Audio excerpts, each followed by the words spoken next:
This week on X-Trex, Walter's back, bees attack, that planet-killing robot looked kinda whack. It's the Horrible Bosses episode.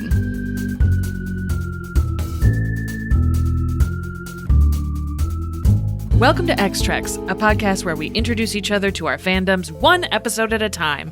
I'm your host, Erin Cline, an X-Files spooky bitch. And I'm your other host, Stella Cheeks, a slut for Star Trek the original series. Each podcast, we pick 2 episodes that fit a cinematic theme, watch them together, and then record our feelings. Our theme this week is Horrible Bosses. I chose the season 2 episode Doomsday Machine because it has a truly awful boss. Commodore Matt Decker has been driven mad by the destruction of his crew and is so upset that he puts the entire Enterprise crew in danger for vengeance. It's Moby Dick in space. Also, he's super mean to Spock, and that is not cool. And if we're being honest, he seems like he was just kind of a dick before he went mad. He sucks. It's also an interesting look at the command structure in Starfleet and an unintentional foreshadow into Kirk's future where he hates being an admiral and dealing with Starfleet bureaucracy. Turns out, space is fun, but being bossed around by assholes is not. Who knew? And for the X-Files episode, we're jumping forward a few seasons to season 4 with an episode just for Stella featuring Daddy. Zero Sum! I oscillated back and forth between this one and SR-819 because I knew I wanted to do a Skinner episode for this theme, but couldn't decide if I wanted Skinner to be the horrible boss or to have the horrible boss. Also, I knew if I didn't do a Skinner episode at some point this season, Stella was going to burn the podcast studio to the ground. Ultimately, I decided on this episode because Skinner has a horrible boss, the cigarette-smoking man, in this episode, but we also get to see him take off his clothes, and there's bees! Oh my god, we're finally at the bees! Something for everyone. Bees for you, Mitch Pileggi and his panties for me. Everyone wins! Now I'm just thinking about Mitch Pileggi and panties. Okay. Anyway, you want to dig it in there, Mr. Spock? Yeah, I need one more moment. 3 hours later. All hands go to yellow alert. Stand by battle stations. Lieutenant, have Dr. McCoy, Mr. Scott, and a damage control party report to me in the transporter room. Aye, sir. We're going to board her. All right, time for a quick-ish episode summary. The Enterprise is following a trail of mysteriously destroyed star systems when they pick up a distress beacon from the USS Constellation. Kirk, McCoy, Scotty, and a damage control team transport to the heavily damaged ship where they discover a tidily abandoned ship. Well, almost abandoned. The crew run across Commodore Matt Decker, who seems to be suffering from a severe mental shock. Kirk tries to rouse him from this stupor by shouting, "Matt! Matt!" cluing us into their past history as friends, but it doesn't work. Never fear, though, McCoy is here, and where McCoy goes, so goes stimulant. After a hearty injection, Decker explains that his crew discovered a giant machine that used antiprotons to tear apart planets. They tried to attack the machine, but were unsuccessful, and the Constellation suffered heavy damage. In a truly dumbfounding move, Decker evacuates his crew to a nearby planet. Pretty smart plan, sending your entire crew to the surface of a planet where there is a planet eater nearby. Unsurprisingly, the Planet Eater eats the whole ding-dang crew, sending Decker into an emotional spiral. Kirk postulates that the machine is some kind of doomsday device and notes that it must be destroyed before it reaches more populated sectors of the galaxy. Kirk orders McCoy and Decker back to the Enterprise, but the rest of the party stay behind in an attempt to repair the Constellation. Kirk gets his hands dirty. I love when he tinkers around. He's a big old nerd. I love him! Anyways, back on the Enterprise, Decker takes control of the ship away from Spock. You see, Spock wants to not fight with the impenetrable solid neutronium planet killer, but Decker thinks, nah, I got it this time. Don't be such a buzzkill. McCoy doesn't immediately declare him unfit to lead because psi regulations or whatever, and a reluctant Enterprise crew get their asses kicked by the Doomsday Machine. Shocking. In the meantime, Kirk and Scotty are very good at their jobs and have successfully repaired communications, impulse engines, and a phaser bank, just in time for Kirk to see the Enterprise engaging with the machine. Kirk hails the Enterprise, expecting to hear Spock's dulcet, calming tones, but instead is greeted with Deckard's grating-ass voice. He's like, bro, what the fuck? And Deckard is like, bro, rank. And Kirk's like, I think le fuck not. And then Spock is like, arrest this man. But Starfleet has the worst security in the galaxy, and the old, crazed Commodore takes them out easily. But don't worry, he doesn't mess around with Spock or the crew. Instead, he hops into a shuttlecraft and drives himself straight into the butthole. I mean, the mouth, the opening, whatever, of the Doomsday Machine. Guess what it does? Nothing! Well, almost nothing. Sulu remarks that the explosion reduced the planet killer's power output by a small amount. Sulu is very good at his job. Kirk, ever a silver lining kind of guy, decides to turn the Constellation into a planet-killing bomb. Kirk naturally insists piloting the ship himself, but he trusts his crew to save his fat ass. He's right, of course, but just barely. After some tension and some snark, he's rescued and the Doomsday Machine is disarmed, and Kirk and Spock are free to philosophize about the nature of war. Weird yet charming smile. The end. What did you think of this episode? I think I liked it. I don't know. It sure fits the theme. It sure fits the theme. That, I think, is the hardest thing about it. Like, the actor who plays Decker, great, does a fantastic job because he's fucking detestable. He's so unlikable. It is really hard to like this episode because he is so fucking unlikable. But it is a good story. And, like, I didn't even realize it was Moby Dick in space, but it totally is. Fun fact, neither did that actor. Until like years later when he like read it or somebody said it and he went, oh. Yeah, you're right. Yeah, it was. Good call. Good call. I just kind of played it like a cartoon because I thought it was like a silly science fiction show. But yeah, but Moby Dick, yeah. Mm-hmm. Turns out, oh yeah. Very true.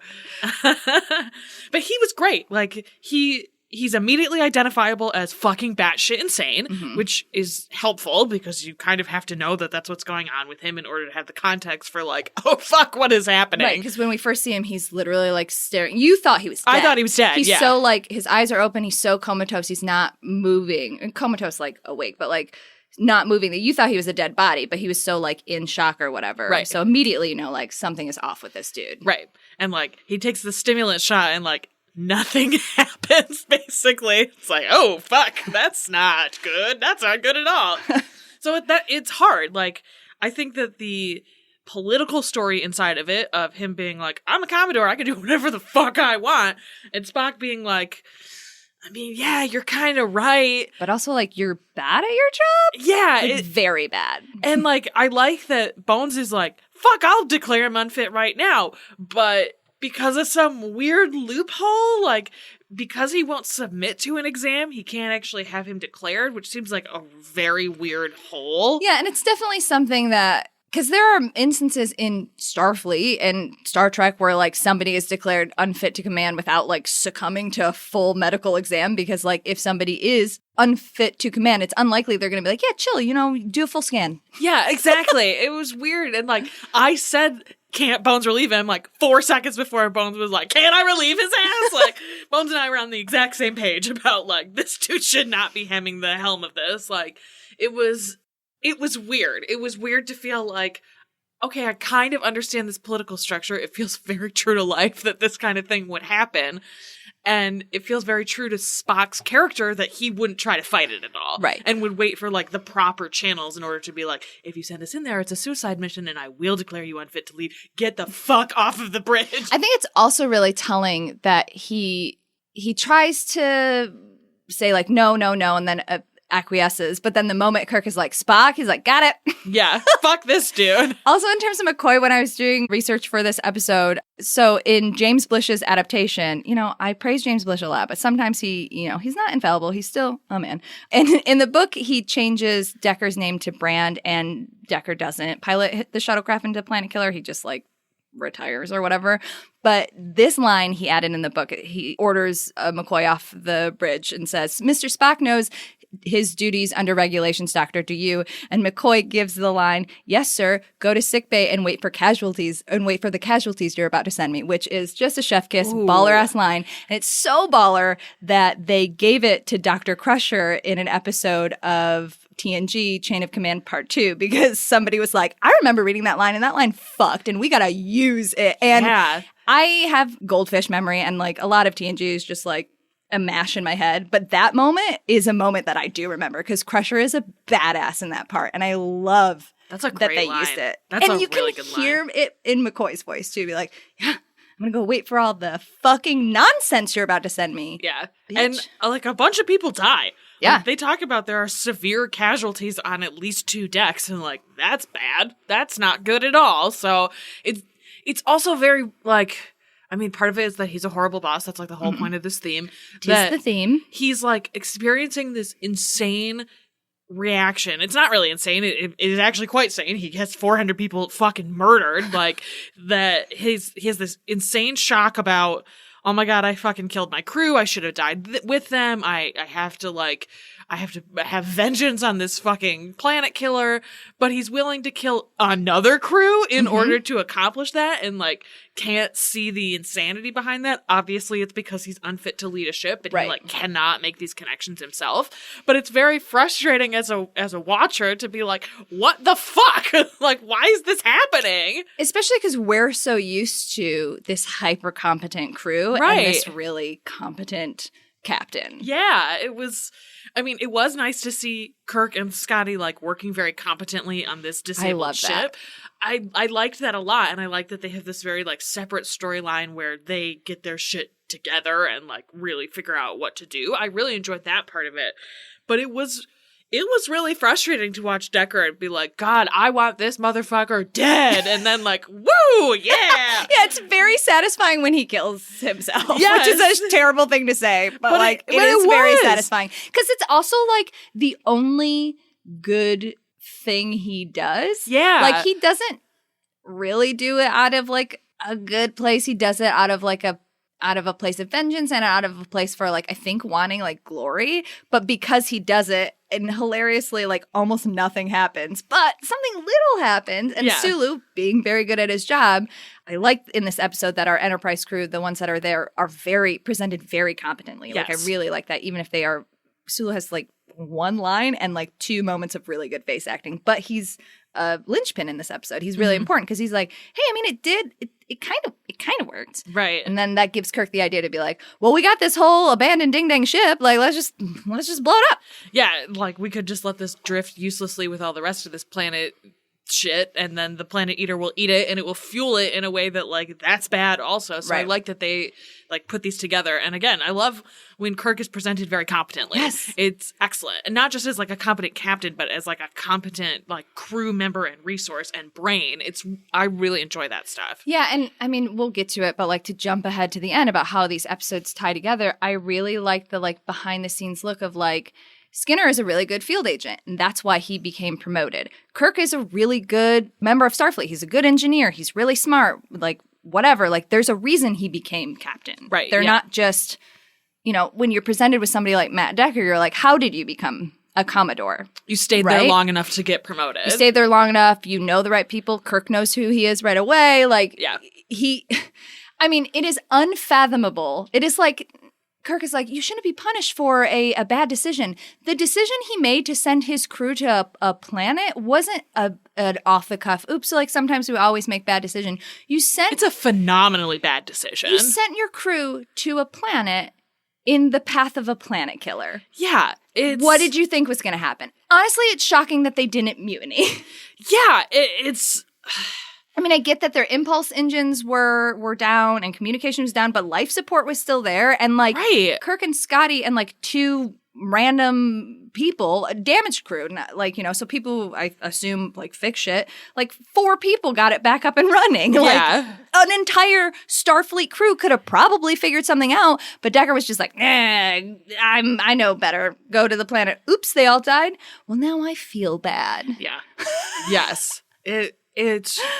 It makes no sense. It doesn't make any fucking sense. Phenomenally bad. And also, like, they discover immediately that as soon as the ship's power goes down and it's, like, out of range of the planet killer, it leaves it alone. Yeah. And so it's like you really sent these people to this planet to die for no reason. Like, literally no reason. Yeah. Which, like, I can understand how that would drive you mad, but also, like, you have to be kind of fucking... You have to be kind of fucking crazy to do that already. Like, that seems like...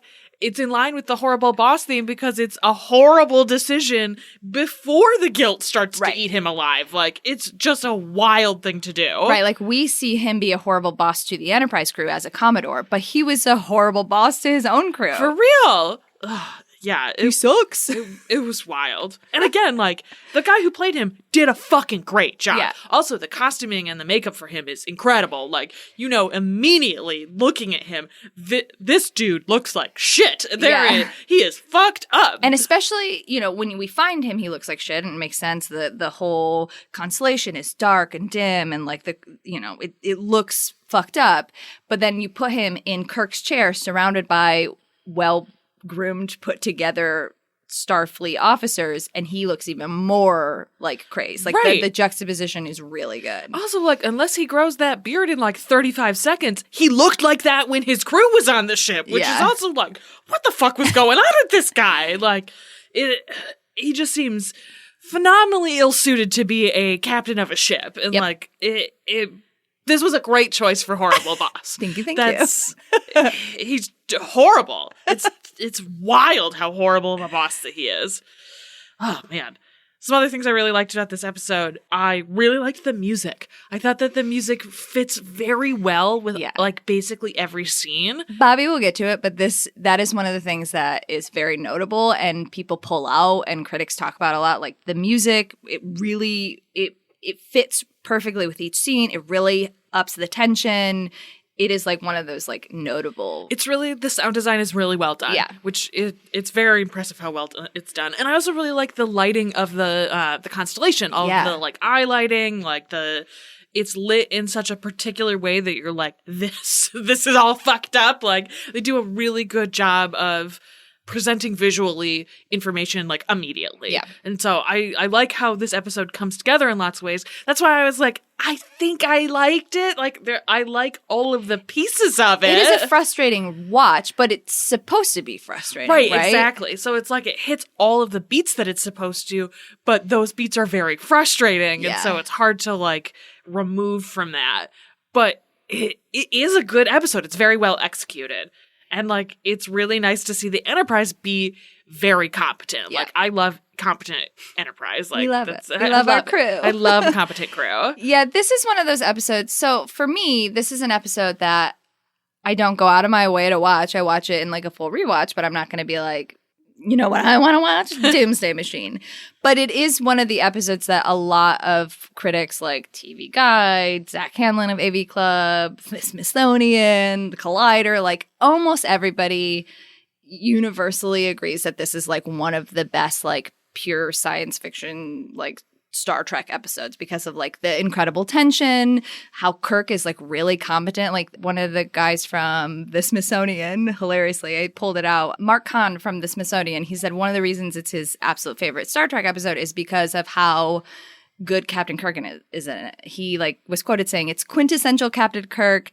James T. Kirk at his very best, calm, cool, collected throughout the whole ordeal. But then with his dealings with Decker, he's marvelously multifaceted, displaying compassion, frustration, anger.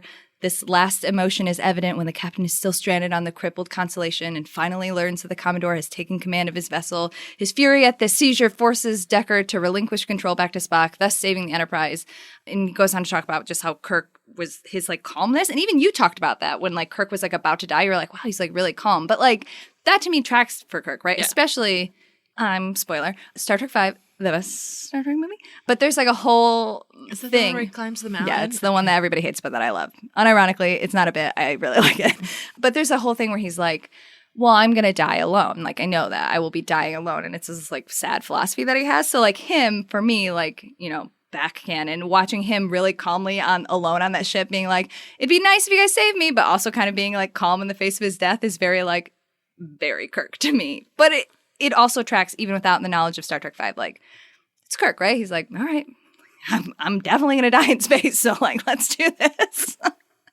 Lots of people love this episode. Even Jimmy Doohan has been on record saying this is his favorite episode. He goes, Scotty doesn't even do that much in this episode, but I just think it's a really good episode. The acting is really good. The tension's really good. Like, I just think this is my favorite episode. And that also makes me love Jimmy Doohan to be like, I'm barely in this, but it's really good and I'm glad I was on it.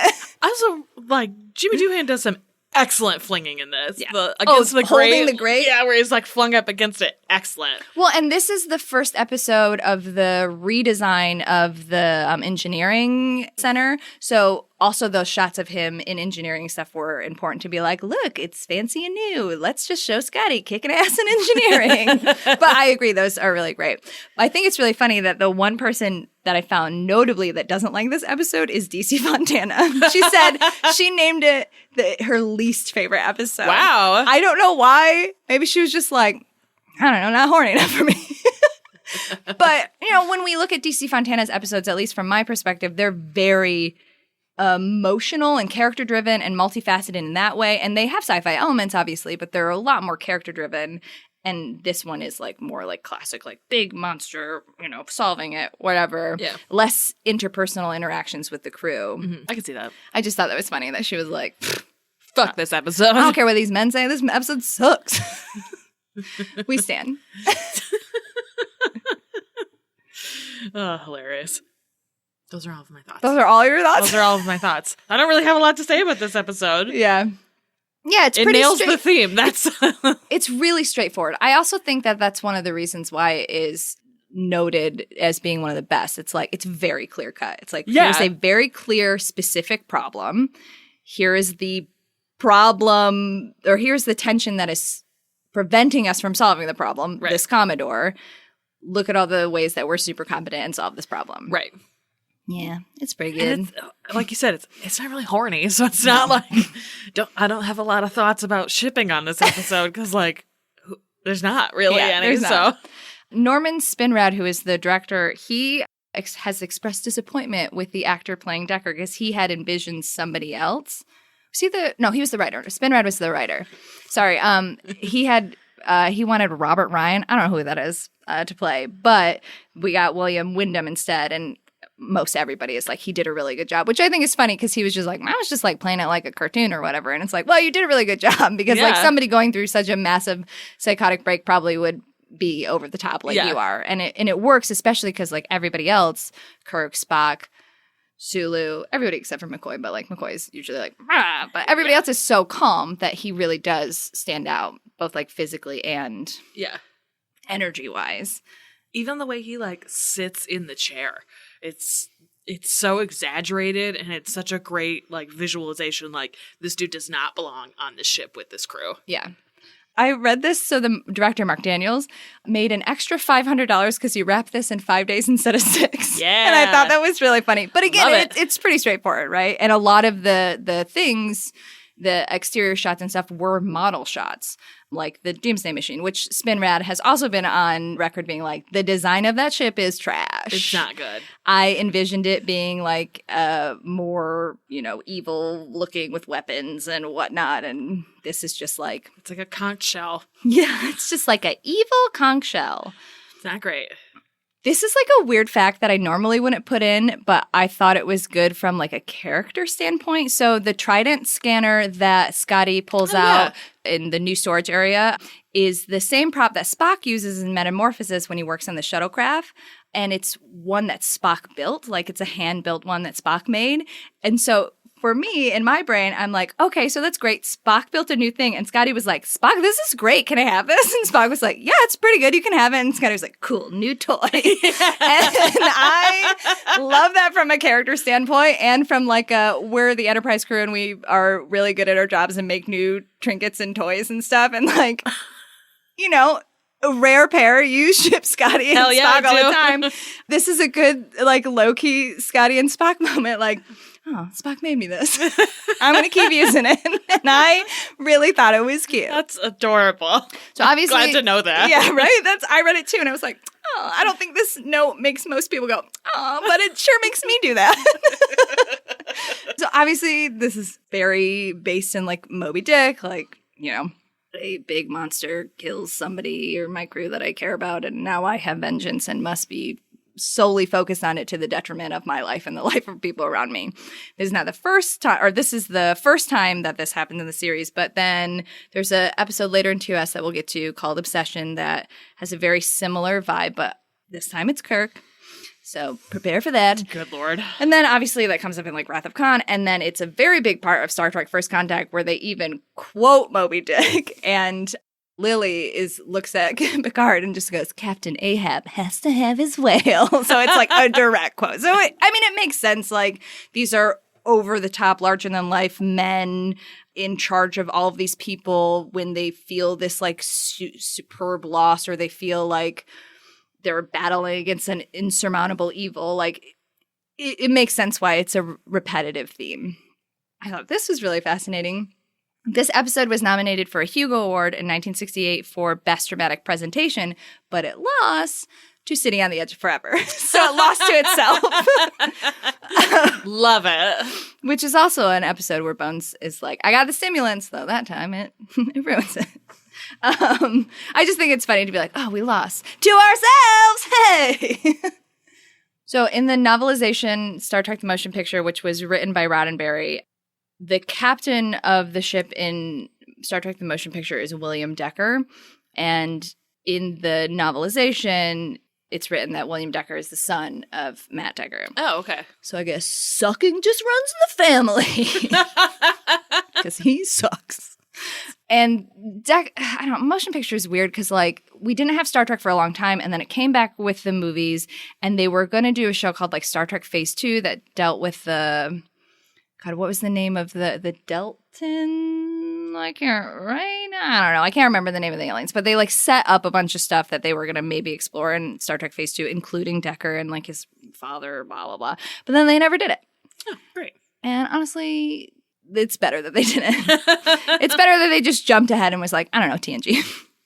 Because Star Trek The Motion Picture is not great. Oh, and finally, so the Doomsday device is revisited a bunch in, like, novels, video games, whatever. It's one of those things. I mean, it makes sense, like a big, giant killer, right? In the Starfleet Academy video game, it was said that the galactic barrier was created to keep the Doomsday devices out, which is interesting, but never really canonized. That's just a thing that they put out there, and they were like, never mind. The thing that I don't think this is technically canon, but it's kind of like accepted as canon. So in the 1991 Star Trek Next Gen novel Vendetta, they connected the planet killer Doomsday Machines with the Preservers, which is the ancient aliens that were introduced to in the Paradise Syndrome, the one where Kirk becomes a native and whatever. So they're, they kept being like, the Preservers sent us this machine to keep us safe. So they connect the Doomsday Machine with being a creation of the Preservers to take out and fight the Borg, which would make sense because if you're going to fight the Borg, you need something that can go up against the Borg, which is, you'll get there. Oh, you got there. You've seen First Contact. You know that. The Borg is, yeah. And even though that this isn't technically canon, it's like consistent with the method of attack used against the Borg by species 8472 in Star Trek Voyager. So it's like canon, sort of not, but also kind of canon. And then the design in Voyager is more in line with what Spinrad thought, not just a tube, but like weapons and shit, like actual weapons and stuff. Yeah, overall, I think this episode is really good in terms of sci-fi and like Star Trek and stuff. It's not the best like interpersonal one, but I do think everybody is really true to character, which I like. Yeah. And I love when Kirk gets his hands dirty.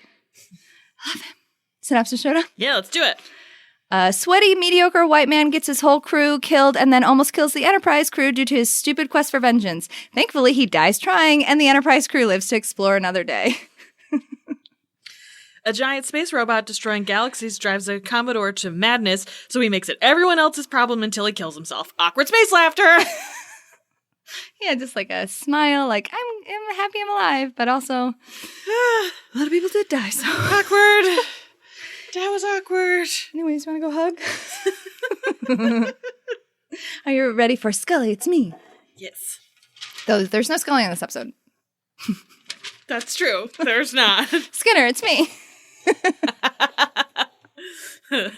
Skinner, it's me. It's 4 a.m. Yeah. Mulder, why are you at my door? That's what this should be called.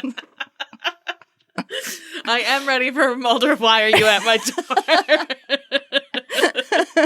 What do you want, Agent Mulder? Want some answers? All right. This is, again, not a super quick summary. Yeah. There's a lot going on in this episode. You kill it, though. Go for it. All right, here we go. A postal worker takes an illegal smoke break in the bathroom and is killed by bees. Skinner covers up her death by deleting files off of Mulder's computer, replacing a blood sample, scrubbing the shit out of the death bathroom, and pretending to be Mulder. I am sure that fic exists somewhere also, by the way. And telling the detective who contacted Mulder that there is nothing to see here, move along, and then strips down to his underwear and gets ready to burn his clothes. Surprise, though! Mulder doesn't just show up to Scully's house at 3 a.m, because here he is at Skinner's house in the dead ass of night to question him about why he's taking out the trash so late at night. Damn, Mulder, mind your own fucking business. And then tells him that someone is going to great lengths to cover up this murder and they've got to figure out who it is. He also informs him that the detective who contacted him is now dead, shocking and upsetting Skinner since, he literally just talked to him a few hours ago. Skinner meets with the cigarette-smoking man and is furious about the detective being killed and wants to end their arrangement. Cigarette-smoking man is like, LOL, no. Mulder, actually doing some detective work since Scully is off getting tested for cancer, discovers that the woman's body has been burned as well as the blood tampering and says he's going to try to match the bullets that killed the FBI agent in the database. Bad news for Skinner, though, because he realizes his gun is missing and it was definitely the gun that used to kill this detective. Skinner calls Cigarette-Smoking Man to flip out on him, and Cigarette-Smoking Man is like, LOL, told you can never leave, and refuses to tell Skinner what exactly it is he's covering up. Skinner returns to the post office and rips the wall apart to discover a huge honeycomb full of dead bees.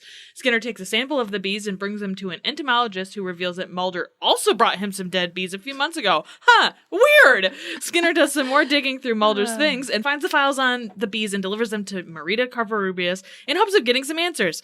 This does not work out for him. Mulder informs Skinner that he's found some footage from a nearby bank of the dead detective talking to who he assumes is the murderer. Uh-oh, Skinner! And he's going to have the image analyzed and cleaned up. Meanwhile, the entomologist is killed dead by a swarm of bees, and Mulder and Skinner discover his body is infected with smallpox. Turns out that's what the cigarette-smoking man has been trying to cover up, and the syndicate sent fucking smallpox bees in the mail, and the package was damaged, leading to the postal worker's death. The next day, a swarm of bees terrorizes a schoolyard, stinging several children and killing their teacher. Skinner shows up to the hospital and tells the doctors, "Look, you idiots, this is smallpox," and they're like, whatever, dude. Marita shows up and is like, what the fuck? I thought I told you nothing was going on. And he goes, turns out a lot's going on, Marita.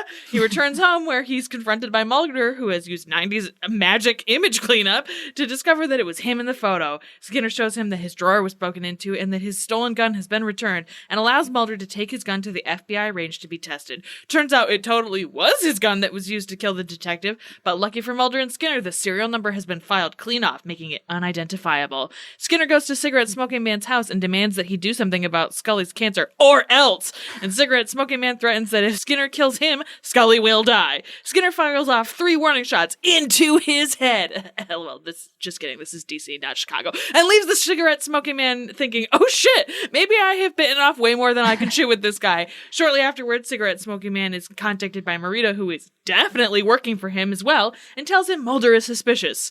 Because he's always fucking suspicious. So Cigarette-Smoking Man tells him to tell him whatever the fuck he wants to hear. The end! What did you think of this episode? Okay, right up top. I was getting it out of the way so I can talk about it. Even if I wasn't thirsty as fuck for this man, this is a good episode, objectively. Yes. But because I am thirsty as fuck for this man, this is a very good episode. This is a very good episode. I'm having so many thoughts that it's almost hard to talk about it. I'm very excited I finally got to the bees. Yes, finally. That's exciting. Mm-hmm. They're very important. I didn't know that they had smallpox. Yeah. They're not just regular bees. They're killer bees. So that's exciting. I'm excited to see the evolution of the bee mythology, because you said it shows up in the movie, right? It's like important in one of the movies. Yep, they're introduced at the very beginning of this season in Herrenvolk, and then this is the episode that we like figure out what the fuck is going on with the bees, and then they come back in Fight the Future, which is the first movie. So this episode for me, just for context for everybody, this is the first time I've seen the bees. This is the first time I've seen the Syndicate. This is the first time I've seen Marita. Mm-hmm. Okay. That her name is true Chris Carter nonsense. What is the last name? Covarrubias. Yeah, that's nuts. So that's the first time I've seen all of those people. And I think this actually might be the first episode that I've seen where Scully isn't in it at all. This is only the second episode of the entire series that Scully is in it. The only other one before this is called 3, and we'll get to that in season 3 of X-Treks. And in that one, Mulder fucks a vampire. So, you know. Nice. When Is that for the vampire episode? Yes. And when Scully's not around, Mulder does crazy fucking shit. I feel like Mulder is pretty classic Mulder in this episode. Yeah, that's true. Yeah. He does way more detective work than he normally does. Proud of him. He like caught a killer. It just happened to be his, Boss.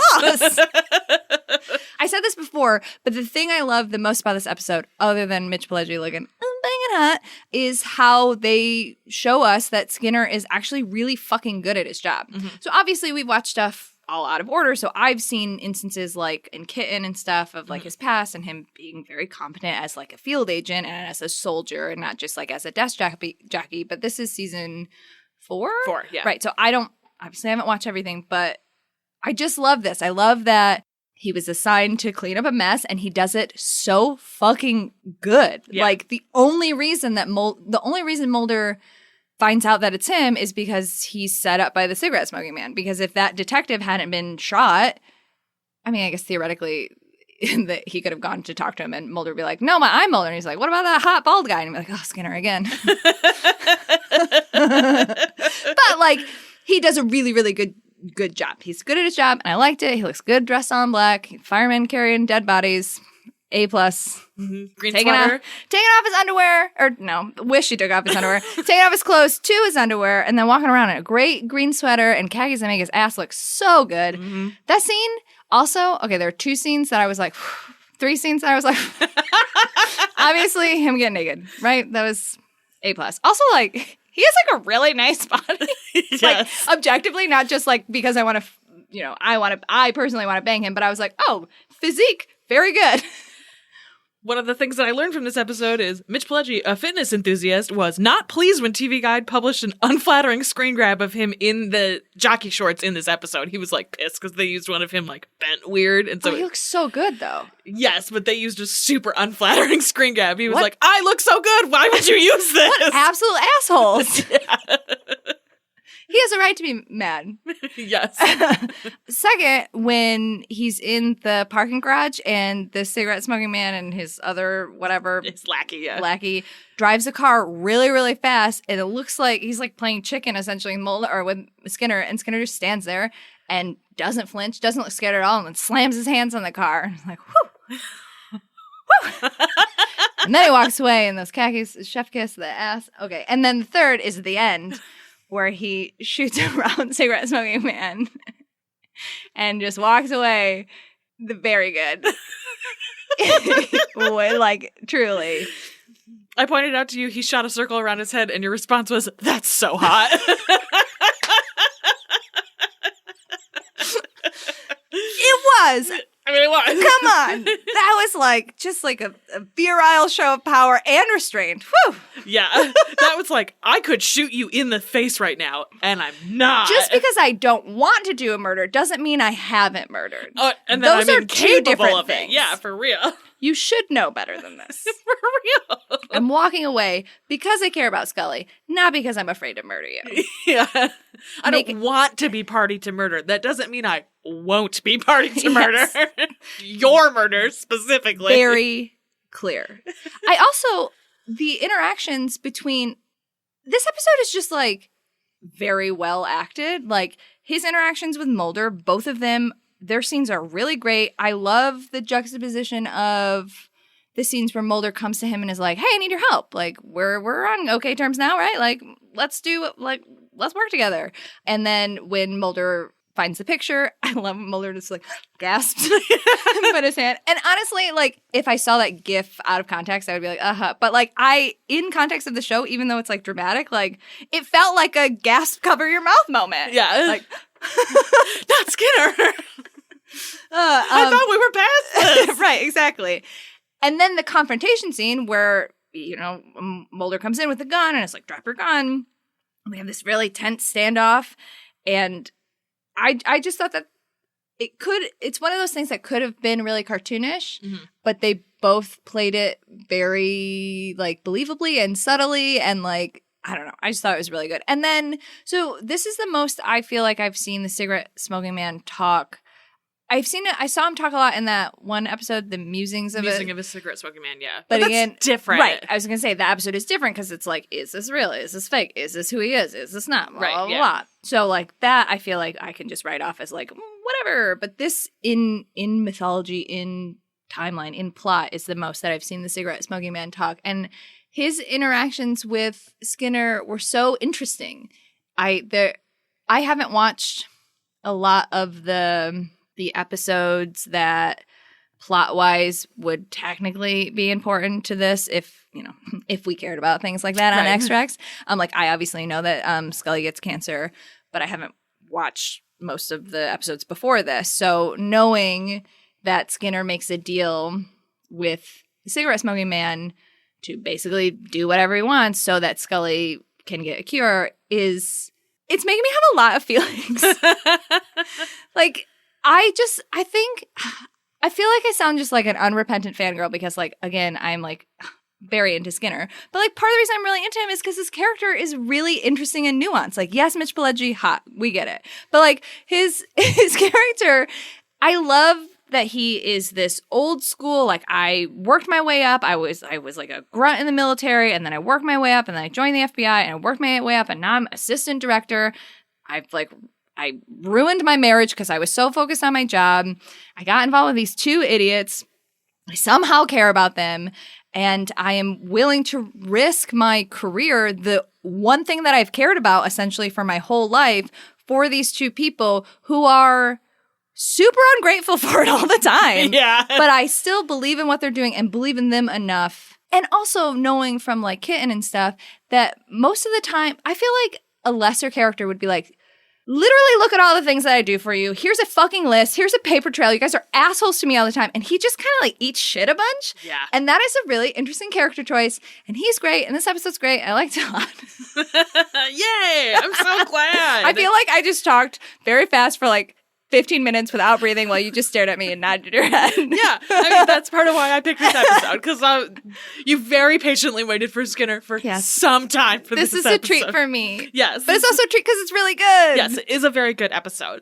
And again, I think it's an interesting episode because there's no Scully, and because you've never seen an episode without Scully in it. And so you get a lot of very direct character work between Mulder and Skinner, which is really important. Like, their relationship with each other matters a lot. Mm-hmm. Like, Mulder's first and most prioritized relationship is with Scully, but his second most important relationship is with Skinner. And like, if Skinner wasn't the kind of boss that he is and the kind of enabler that he is for Mulder would not have a job probably, and would not be able to do the kinds of things that he does, wouldn't be able to just fly off into the jungle at the fucking drop of it. Virginia.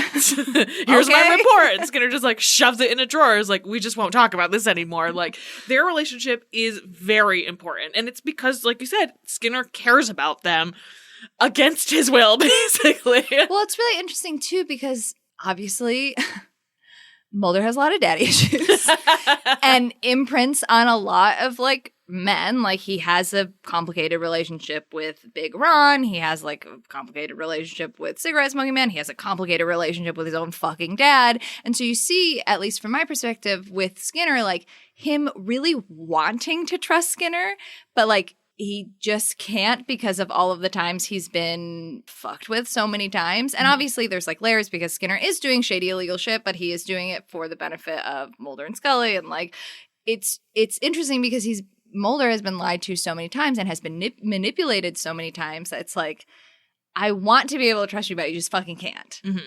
Which is a really interesting dynamic, especially because it literally lasts frankly too fucking long, because the fact that it shows up in the final season 11 is fucking stupid. It's really dumb. But up early in like season 4 and stuff, especially considering plot wise what's going on, is important. Yep, I totally agree. And Scully has daddy issues too. Yeah. Everybody got daddy issues. Yes, she fucking does. They need the best daddy. Would you like to hear some Apocrypha? Did you get your feelings out? I think so. Okay. The bees are interesting. The uptight blonde lady being evil, not a surprise. Like, Yeah. whatever. Yeah, fair enough. That's fair.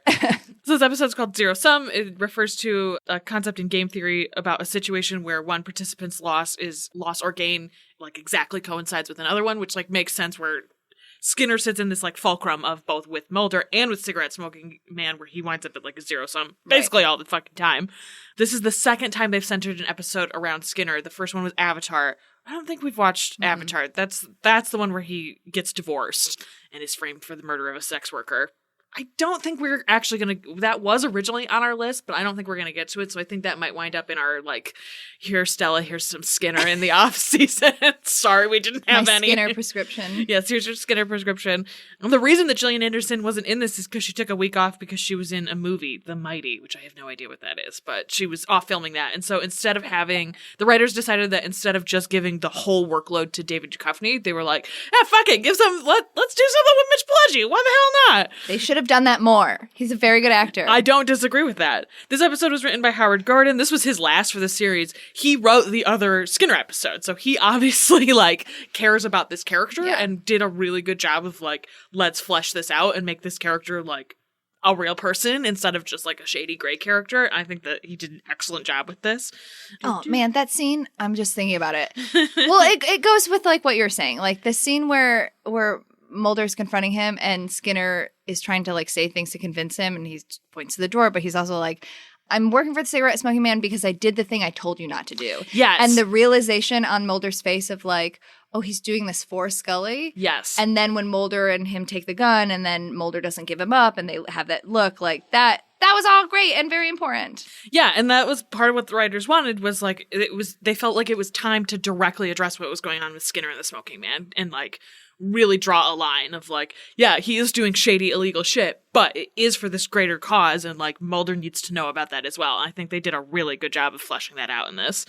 Here's an interesting fact, also because I've seen this episode of Supernatural. Live bees were used for the filming, but showed up poorly in the footage, and so they had to be... Which is hilarious, because Kim Manners is the production, like, one of the producers they on learned both of them. Nothing! Kim Manners learned nothing! Learned nothing from this, which is fucking wild. Like, he was like, it didn't work that time, but it'll work this. Oh, fuck, it didn't work this time either. Classic Moby Dick situation.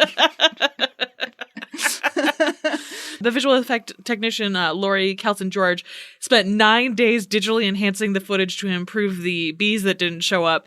She only had 9 days to do this. It would normally take months to do something like that on a feature film. So, it was just her in a dark office being like, fud, fucking bees. And again, like... The fact that no one during Supernatural was like, maybe we should do this. Because it's the same main producer. Hilarious. Also, like, there's, like, a fun... I'm not saying Kim Manners was a bad boss or anything, but there is, like, a fun meta nature here of, like, this was a bad decision as a boss. And it's the same idea, too, of, like, bees are swarming. We have to fight them with our hands. Like... What? Wait, come on. Punch bees with your hands. Right? It works every time. And, like, again, the fact that they have to bring in live bees, which is very dangerous. And, like, the entomologist says this in the episode. It's not that their venom kills people. It's that you get stung hundreds of times. And that's what fucking kills you. That they were like, we're going to do this. Didn't work. Let's try it again. Like, it's just wild. It's 10 years later. We've enhanced technology. The cameras are better. I'm sure it'll be digital or whatever. It's fine. It's fine. Maybe Kim Manners just loves shooting bees at actors. Maybe, you work with actors long enough, you're going to have, like, moments where you're like, I can't fucking do with these. And every chance you get to shoot bees at your actors, maybe it's like a secret producer thing. They do it in the fucking Fight the Future movie, too. They use a bunch of real bees that they had to, like, wear special suits for, and then afterwards they're like, fuck, they didn't show up again. This is a Kim Manners kink. No respect to the dead, but, like... You can respect somebody and nail what their kink is. Yeah, it's fine. Kim Manners was totally like, hey, give those kids the bees. Also, the bees. I said no respect to the dead, not no disrespect to the dead. I'm realizing that, so whatever, No respect for the dead. No respect for the dead. The schoolyard scene is a direct homage to the birds, with them swarming out of nowhere, and then the woman like, oh my god, I'm being attacked by flying objects. You can see the birds in the birds, though, so, obvious difference. This episode received mixed but kind of positive reviews from the critics. They said its success lies in the shock value of seeing a deliberately familiar story through the fractured view of another character. So, like, what we would normally see through Mulder discovering this, we get to see from Skinner's point of view of, like, committing the cover-up, which I agree, I think is a really interesting way to do this.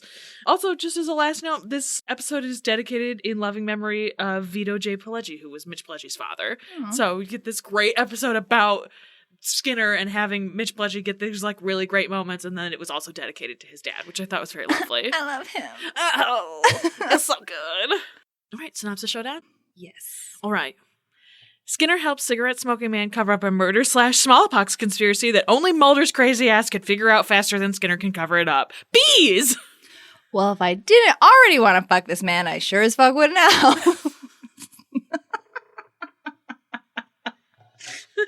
Also bees! Also bees! Are you ready for Deep Throat submission logs? Yeah, let's do it. 60, 50, 40. Gentlemen, I suggest you beam me aboard. All right, starting with the Doomsday Machine.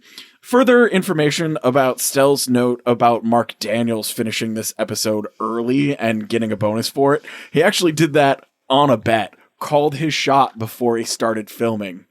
I love it. Yeah. That's pretty dope. Good for him. I bet you can't finish this early. Watch me, motherfucker. We've previously talked about tone people of Star getting Trek. we've previously talked about people getting bonuses like that when Joseph Pevney finished Arena a day early as well. So it was kind of known that, like, if you finish early, you get that bonus. And so Mark Daniels walked up to this script like, here we go, this $500. I can't use that $500. Who among us could not? Whomst among us could not.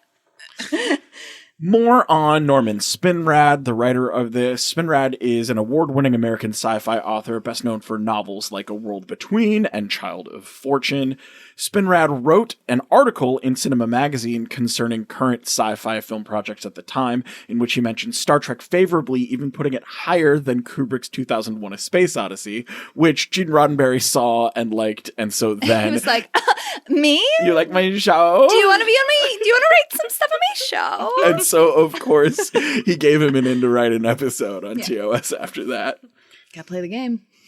His first pitch was a story concerning ancient mental probe creating beautiful, illusory women, which was deemed a little too close to what The Cage was, and also Mud's Women, and also what little girls are made of. Yeah. And so they passed on that, and Spinrad came up with The Planet Eater. Yeah. Another script he wrote for Trek, titled He Walked Among Us, was not filmed due to his own request after Gene L. Kuhn rewrote it into a comedy. So Spinrad likes the serious stuff, likes the heavy sci-fi. It's the world he comes from.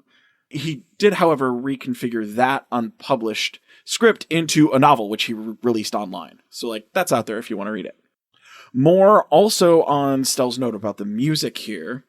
This episode features an original score by Saul Kaplan.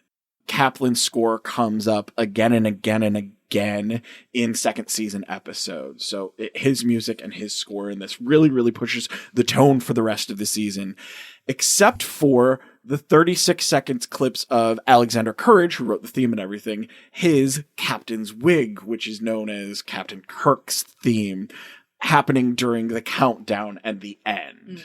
Both of those scores and both of those people, I think music meant a lot to early TOS. The orchestral underscoring gives a lot of gravitas when it could easily be like 60s, 70s sci-fi boop, boop, boop, boop, boop, boop, boop, boop stuff. It definitely sets it apart. And it's the reason why some of those sounds are still really iconic and are made fun of and sent up. And even if you never have seen a Star Trek episode, you like know certain noises and sounds and music that are Star Trek. Even if you don't know they're Star Trek, you're like, oh, this is a sci-fi thing. Yeah. Or like, you know, this is an old 60s television thing. I mean, it kind of makes sense. We talk all the time when we're watching it, when we see the stuntmen who are obviously different people, like TVs used to be this big, they're really little. And so it makes sense that you, like, what you can push forward is the auditory part of it. And so, like, why not commit super fully to that? Because you assume that people are going to be looking at a much smaller picture. And so, like, why not enhance this as much as you can? Like, that makes a lot of sense to me. Oh, that's a really good point. Yeah, and also, you know, the nature of special effects are to become outdated. Mm-hmm. So you can only make your aliens and your spaceships or whatever look so good, but you can make it sound right. fantastic. Yeah, music is timeless in a way that almost any other medium isn't. A fun blooper from this episode is Leonard Nimoy getting frustrated as Spock on the bridge, saying, "If you do not veer off, I shall blow my brains out." Which, I mean, you really feel that tension on that bridge. It is. Yeah. More on James Doohan loving this episode so much. He was also a big fan of William Windham. He said, for one thing, it had William Windham, a very good actor, and it was a very strong role, a very self-tortured character, very driven, and a strong statement about nuclear weapons, and the effects were very good. This was an epic story for television in that time. As far as extended universe stuff, Keith R.A. DeCandido showed an earlier meeting between Kirk and Decker in The Brave and the Bold, Book 1, which included the rest of the crew of the Constellation, including Masada, who was only in name in this episode. And that same crew was used by David Mack in Vanguard Book 1, Harbinger. And mirror universes of the Constellation crew are also seen in Mack's The Sorrows of Empire. David Mack he's still a current Trek writer. He's very good. I like his stuff a lot. On to some casting stuff. That's Richard Compton as Washburn, who we've seen and talked about previously as a Romulan in the Enterprise incident.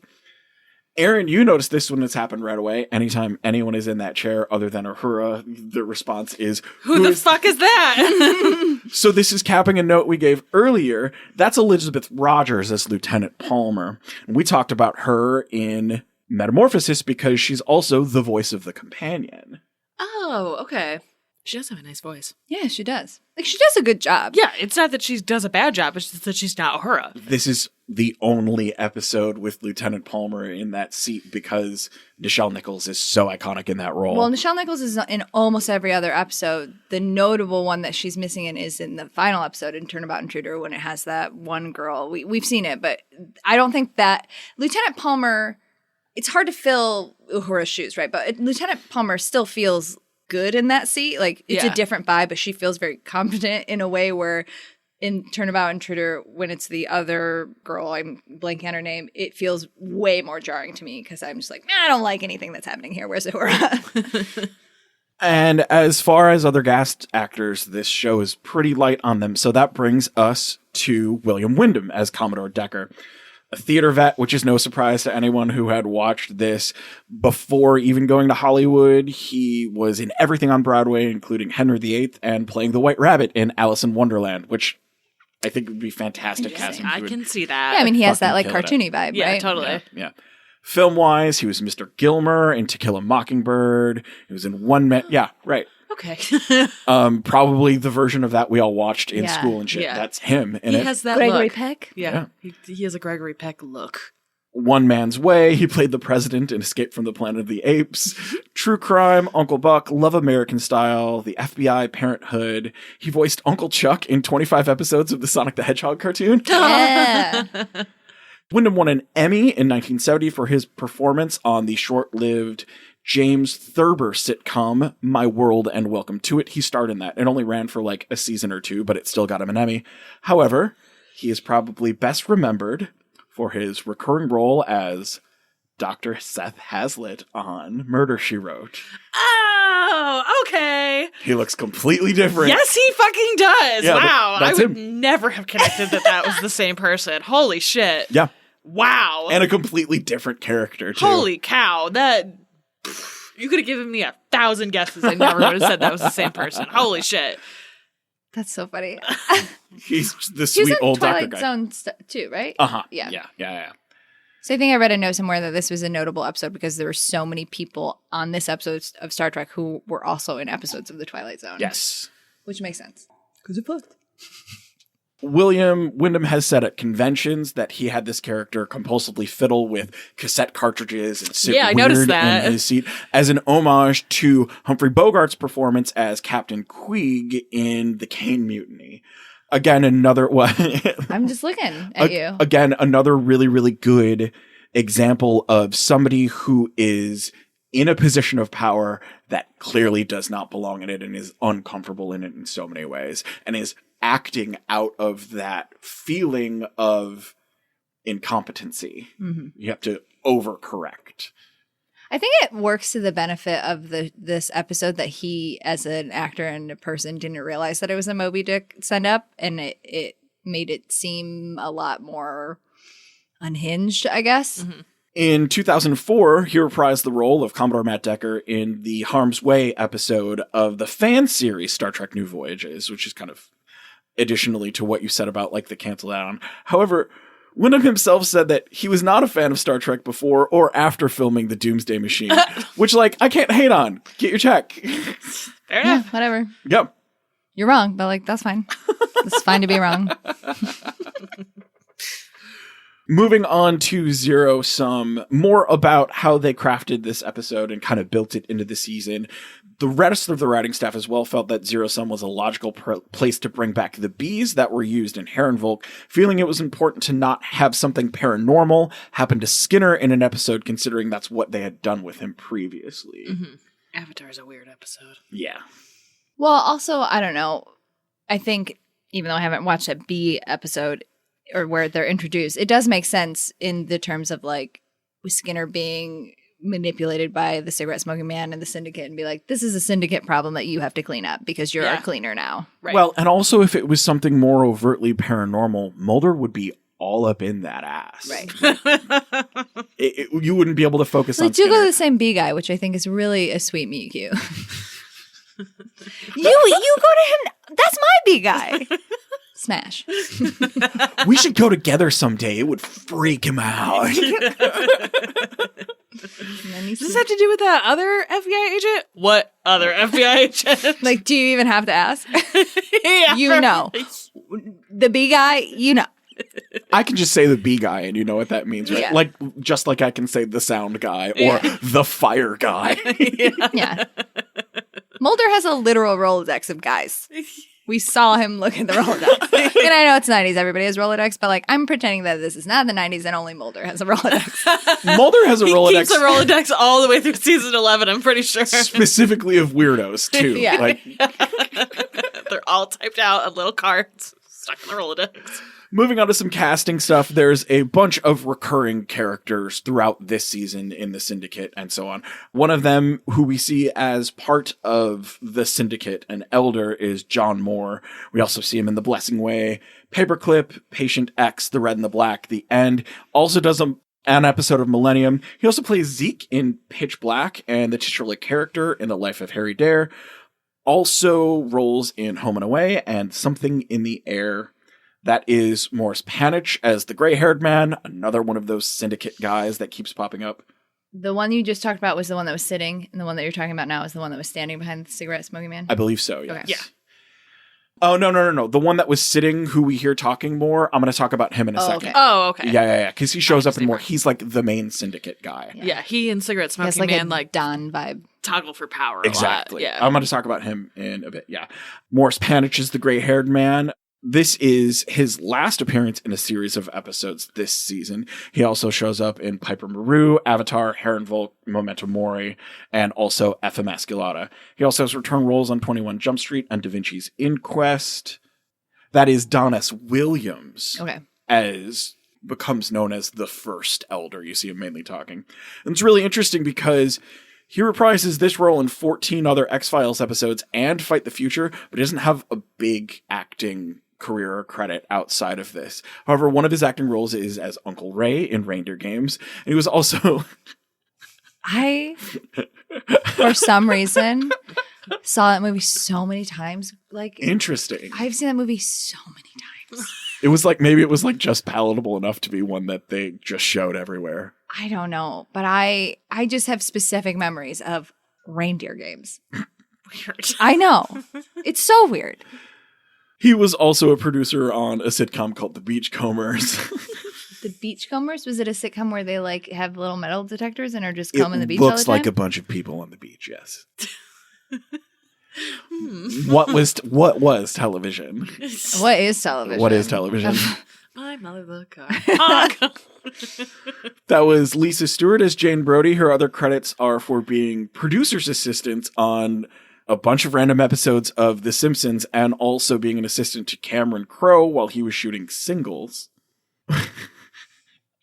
These are wild internet movie databases. Right? That was Barry Green as Dr. Emil Linzer. He's also... B-guy? Yeah, he's also Bob Perkins in the X-Files episode Darkness Falls.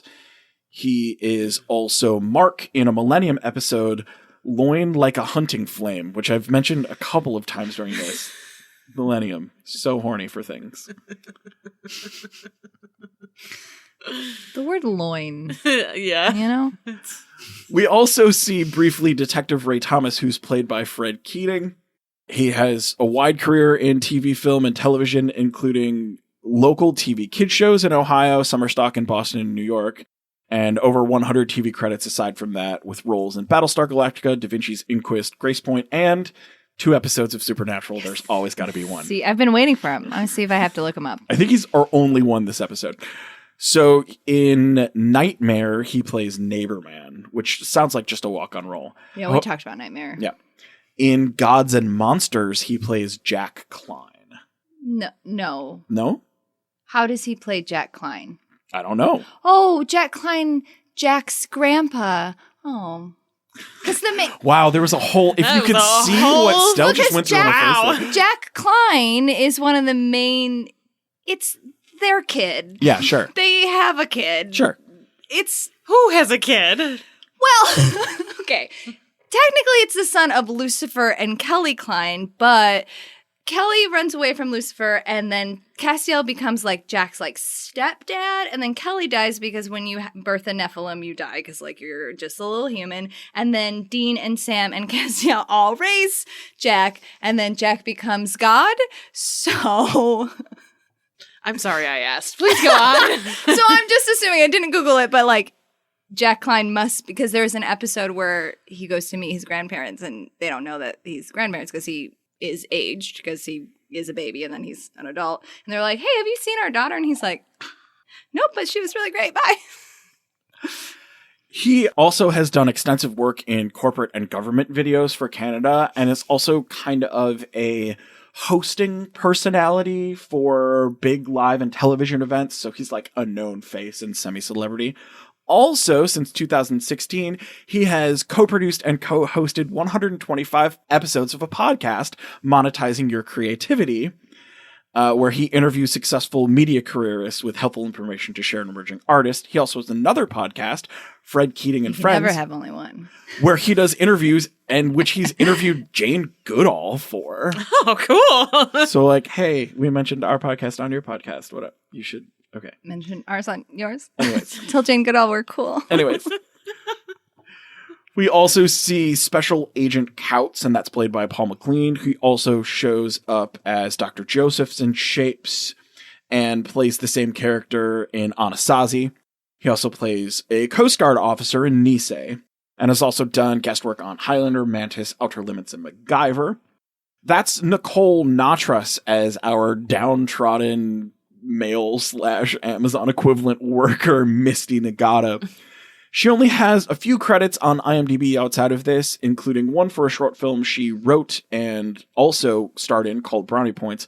But I looked up her own personal website, which is a very professional looking own personal website. She's also a director, a dramaturg, creative journaling coach, solo performer, and addiction counselor. Dramaturg, addiction counselor. Seems potato. Right? Show up to your dramaturg job and you're like, you need my business card for my other job. And that leaves us with the aforementioned Marita Covarrubias, who's played by, of course, Laurie Holden. Laurie's a badass. She does 10 episodes of Marita and also voices the character in the Resist or Serve video game. She attended Montreal's McGill University and studied economics and political science before going to theater school at UCLA. Misha Collins was an intern at the White House. You know, sometimes you're into politics and then you're an actor. Your face. Fuck. She was in a Tech War movie. Yay! She plays Rachel Tudor in Tech War, Tech Lab. It's one of her earliest credits. Also does an episode of Murder, She Wrote. Yeah. She was Mae Travis on Magnificent Seven, Agent Murray on The Shield, of course, Andrea on The Walking Dead, Renee on The Americans, and most recently, Crimson Countess on The Boys. She's just one of those people in sci-fi comic book stuff. Yeah. Also film roles in The Majestic, the Dumb and Dumber sequel, Fantastic Four, The Mist, and Silent Hill as a badass cop. She is very cool and does very cool things. Also serves on the board for the Alamasi Collaborative Arts, which is a Zimbabwean dramatic arts collaborative, and also supports Home From Home, a South African nonprofit NGO that provides shelter and education for orphans infected and afflicted by HIV. Dope. She's cool. Yeah. She's very cool. She's known for giving performances that are like just camp enough. She really goes through the ringer on this show. Yeah, well. I'm starting to get used to the dark. Is this part of our deal? We never had a deal. No. And now it's time for our overall thoughts. Both of these episodes dealt with horrible bosses. Horrible bosses. But in different ways. Like, Yes. mine was a very over the plate, this dude sucks Yes. way. And then yours was CSM is Skinner's horrible boss. Mulder's boss is doing horrible shit, but for a good reason. Right, exactly. There's like layers on nuance to what makes a horrible boss, Right. and like what their motivations are very varied for all three of these horrible bosses. Yeah. Nailed it. Nailed it. We crushed this theme. There Yeah. was no shoehorning. We crushed it. And like we said before, we get to see Skinner in the field, like being a field agent. So it shows us like he was really good at his job. That's why he got these promotions. And then we get to see Kirk messing around with like engineering and like playing with wires and stuff and be like, oh yeah, he's actually a really competent officer. That's why he got promoted. Right. Which is great because both of them are wonderful and I want to give them both kisses on the cheeks. And then do more to one of them. He doesn't have a husband to steal from. Yeah, look, Kirk is baby. I want him to be happy with his husbands. Skinner. Skinner's fair game. Skinner, divorced. Casual fan questionnaire. As a casual fan, would you recommend this episode to a newbie? Yeah, I probably would. I feel like it's very different because it is kind of over the plate. It's not funny in any way, and it's not particularly horny either, but it is good. Like I said before, it's frustrating because he's such a piece of shit, but that doesn't make it a bad episode. Right. It's just... And you get to see all of the Enterprise crew kicking ass. Right. Even if they're given very little to do, like Sulu. Right, exactly. Sulu is part of the reason they survive. Right. It's nice to see the Enterprise have a problem to solve and to solve it competently. Like, I do like that. Yeah, and their cohesion as a unit, even when a chaotic element is thrown in and tries to derail them, they're still a really good unit, and they can survive anything. Yeah, I feel like I would recommend this to someone who is like, I feel like this show is really silly. I don't know if I want to watch it because I'm not super into silly. I feel like this is actually a good episode to be like, but also there is a lot of other stuff inside of this. It is Shakespeare in space in lots of ways, and like here is Moby Dick in space. Maybe you'll enjoy this. So I feel like this, I don't think this is a great like hook episode, but I think it is for a newbie if they were watching this with that like frame of reference in mind. I think it actually would work very well. Yeah. Did you recommend this episode? No. This episode rules, but it requires so much context. I mean, you could pick up some, and they do explicitly say certain things like, I'm doing this because Scully, or I'm, whatever. So they do explicitly say things, so I don't think it would be unfollowable, but it is... It doesn't have Scully in it. Yeah, it would be super weird. One of two episodes that don't have Scully in it would be a weird, like, first X-Files episode. Yes, definitely. Though if I was trying to get them really into Skinner right away, I'd be like, so... Look at his butt. It looks great. What's a scene or a moment from this episode that you won't forget? My instinct is Decker on the bridge being absolutely batshit insane. But I actually think it might be him going into the planet eater. Like, it's really well shot. he does look like a cartoon, but like appropriately like a cartoon. And also like there's something about that tiny little shuttle just going into the planet and then being like, "Bloop, goodbye." And him thinking like, this is it. I'm doing it. And it's like, you're not. You're very much not. You're So really not. I feel like that's the one for me. What is it moment in this you won't forget? I'll get to it, but another thing that ties these episodes together is how well that they are shot. Both these episodes are Yes. shot really well. And They have a lot of great dramatic lighting. Good it's lighting. Yes, I would definitely agree with that. A+. There's so many to choose from. Just one. Okay, it's like it would be obvious to say the underwear one, but I think it's him shooting the wall. I think it's him looking cigarette smoking man in the eye, really emphatically stating who he is as a person and without saying a single word, and then just like walking out. And then that shot of cigarette man smoking man looking fully shook. Yeah. Like that is a very good scene. Yes, it is. I would definitely agree with that. It's a good one. Who you shipping? No one. Scotty and Spock. Yeah. Here's my toy. Scotty and Spock because of offstage information. Yeah, it's not really a ship episode. No, not particularly. Are you shipping Mulder and Skinner in this episode? Yeah, but I'm also shipping Skinner and Scully because he's doing a lot for her. Yes, he I'm is. just shipping them all together. They all should get a really big bed and snuggle. He just does so much for them. I know. But also the scenes where, you know, they are having that intense face-to-face they're tense. They're very tense. They're good. Uh-huh. Though he has like intense, you know, chemistry with a lot of, because when he's staring down Marita, like that's also like kiss. I think my note was, wow, this face to face with Marita is really intense. Kiss. And then like I wrote one line and then the next line was, wow, this face to face with Mulder and Skinner is intense. Kiss. So Skinner and everyone, basically. Yeah. Okay. He All right. deserves it. Fair. You're right. He does deserve it. And you deserve it. Yeah, we all deserve it. Is this episode a fuck, fine, or a flop? Fine. I think it's fine. I don't know. Again, it is good. It just was very frustrating in many ways. And again, I feel like a broken record in the last couple episodes, but this is not the type of episode that we gravitate towards. Right, you know? exactly, yeah. Like it's objectively good, but I think that this is one of those episodes where I enjoy the pieces more than I enjoy the whole. Like, parts of it fuck, for sure. Yeah. But I think as an overall episode, it's fine. It's like a fine plus. fuck!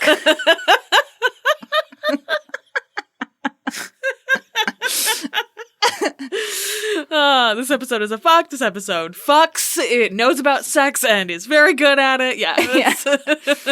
all the fucking all the time. All right.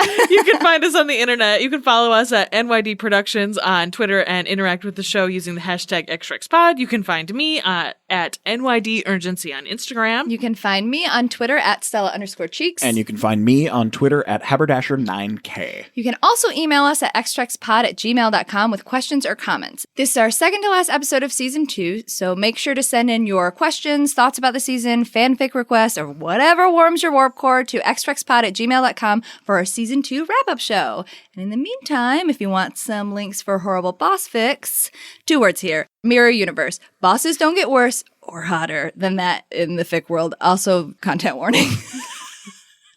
So maybe send me your lines too they're just very good, but they are fucked up. It's the Mirror Universe. What do you expect? Know your hard lines going into that, definitely. I would say some fics do list them. Not all, but some. Yes.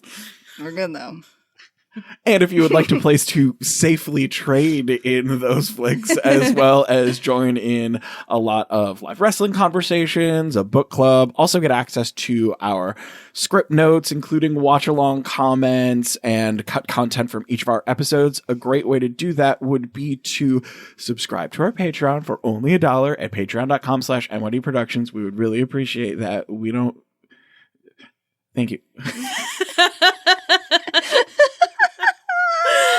And don't forget to subscribe wherever you listen to your podcast and to tell your friends. We find that this nerdy shit is better when it's shared. We'll see you next episode for Failed Spinoff. In the meantime, Believe boldly. Seek truth. ship proudly. X-Trex is created and written by Stella Cheeks, Erin Cline, and Bobby Hoffman. and produced by Bobby Hoffman for NYD Productions. Our show theme is Alien Spy by Ionix, and our show art was made by Jonathan Curtis.